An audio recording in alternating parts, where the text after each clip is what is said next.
దుష్ప్రచారాలు చేసి వాళ్ళ నోటికొచ్చిన మాటలు చెప్పి కేవలం 1.5% ఓట్లతోని కాంగ్రెస్ అధికారంలోకి వచ్చింది. ఎన్ని మాటలు చెప్పినారు? రైతు బంధు అందరికి వచ్చిందా? రాలేదా? అందరికి రాలే. On this day I was put in common jail. ఇది ప్రజల భాష. నేను ప్రజల మధ్య నిల్చొని మాట్లాడుతా ఉన్నా. రాలేదా రైతు బంధు? ప్రతి ఆడపిల్లకు 2,500 వచ్చినాయా? 2 లక్షల రుణమాఫీ అయిందా? కళ్యాణ లక్ష్మి తులం బంగారం వచ్చిందా? ఆడపిల్లలకు స్కూటీలు వచ్చినాయా?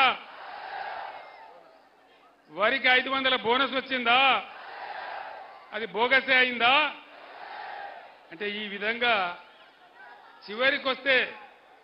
చివరికొస్తే ఎండింది ఎండంగా మా కష్టపడి రైతులు పండించి ధాన్యం తెచ్చి కొనుగోలు కేంద్రాలలో పెడితే దానికి కొనే దిక్కు లేదు.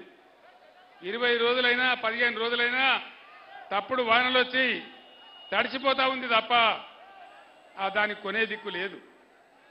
ఇది ఇలా ఈ ప్రభుత్వం చేస్తున్నటువంటి పరిస్థితి.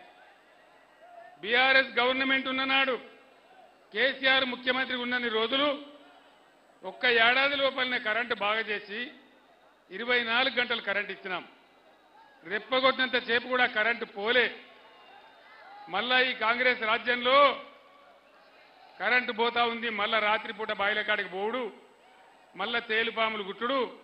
ఇప్పటికి 225 మంది చచ్చిపోయినారు తెలంగాణ రాష్ట్రంలో రైతులు.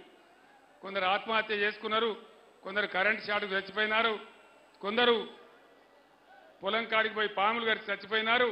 రకరకాల బాధలు మళ్ళా తయారైనాయి. ఈ బాధ ఎందుకు వచ్చింది? దయచేసి ఆలోచన చేయండి. కేసీఆర్ పెట్టిందే కదా, ఉన్నదే కదా, వీళ్ళు కొత్తగా గడపార పెట్టి తవ్వేదేం లేదు కదా, ఇచ్చిన కరెంట్ ఐఎస్టీసీకి ఇయ్యచ్చు కదా. ఇయ్యాల రోజు ముఖ్యమంత్రి మాట్లాడతాడు, మంత్రులు మాట్లాడతారు. మేము 24 గంటల కరెంట్ ఇచ్చినామంటారు. కరెంటు పోతలేదంటున్నారు. కరెంటు చక్కగా వస్తుందా?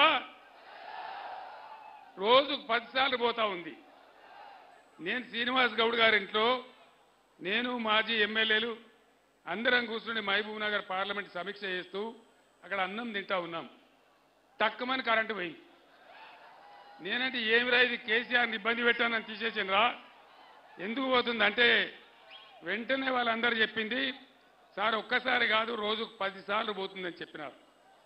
ఇగో ఇది ఈ పరిపాలన మీ కళ్ళారా చూస్తా ఉన్నారు. ఇంకొక మాట దయచేసి ఆలోచన చేయాలి. బ్రహ్మాండంగా మిషన్ భగీరథ పథకం పెట్టి ప్రతి ఇంటికి నల్లా ఇచ్చి మున్సిపాలిటీలలో రూపాయికి కనెక్షన్ ఇచ్చి ప్రతి పేదవాడింట్లో నల్లబెట్టి ఫ్రీగా పెట్టి బ్రహ్మాండంగా మంచినీళ్ళ సరఫరా జరిగింది కదా. జరిగిందా? అప్పుడు ఇప్పుడు జరుగుతుందా? మళ్ళా బోర్లు ఎందుకు వస్తున్నాయి? మళ్ళా నీళ్ళ ట్యాంకర్లు ఎందుకు వస్తున్నాయి? మళ్ళా బిందెలు ఎందుకు మోస్తున్నాము? ఇక మాటలు కోటలు దాటితే కాళ్ళు తంగేలు కూడా దాటలేవు. ఇప్పుడున్న ముఖ్యమంత్రి, అయ్యా ముఖ్యమంత్రి ఇదేం పనే బాబు, నడిచిందన్న నడిపేయచ్చు కదా కొత్తగా లేకున్నా, నువ్వు కొత్తగా ఏమైనా ఇయ్యకున్నా. ఇప్పుడు ఇంకోటి చెప్తున్నారు. ఇంకోటి ఏం చెప్తున్నారు? మేము 5 ఎకరాలకే రైతు బంధు ఇస్తాం. 6 ఎకరాలు ఏం పాపం చేసిండు?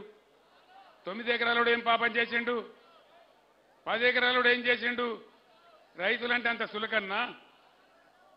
సులకన్నా? సరే 20-30 ఎకరాలకు ఇయ్యమంటే ఒక మాట, కానీ 10-15 ఎకరాల దగ్గర ఇయ్యాలి కదా. ఇయ్యన్నా వద్దా?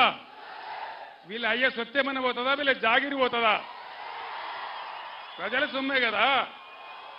ప్రపంచంలో ఈరోజు నేను ఒక్కటే మాట మీకు చెప్తా ఉన్నా, గవర్నమెంట్ సపోర్ట్ లేకుండా ఏ దేశంలో కూడా వ్యవసాయం జరుగుతలేదు. అందుకే నా మెదడు కరగబెట్టి దేశంలో భారతదేశంలో ఇంతకుముందు ఎప్పుడు లేనటువంటి రైతు బంధు తీసుకొచ్చినాం. టంచనగా పడుతుండే, టంచనగా రైతు బంధు పడుతుండే, టింగు టింగు మరి మీ సెల్ ఫోన్లు మోగుతుండే.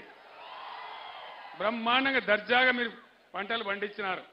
ధాన్యపు రాసులు వచ్చినాయి. మీరు నడిమింట్ల వండుకొని పొద్దుగాల పోతే బ్రహ్మాండంగా పొలం పారి కనబడుతుండే.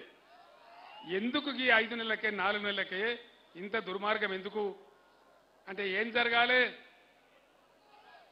ఆగు ఇప్పుడు ఏం జరగాలి?